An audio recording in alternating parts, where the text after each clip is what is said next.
একটা ছোট্ট সুন্দর উপলব্ধি।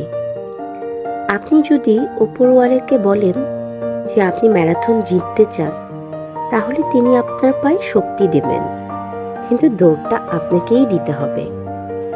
হয়তো তিনি আপনার জন্য জুতোর ব্যবস্থাও করে দেবেন, আপনার পায়ে এতটাই শক্তি দেবেন যে আপনি দৌড়ানোর যোগ্য হয়ে উঠবেন। আপনাকে গতি দেবেন, কিন্তু দৌড়ানো সেটা তো আপনারই করতে হবে।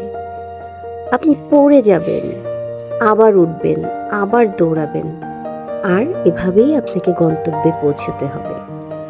এই পথটা আপনাকেই পেরোতে হবে।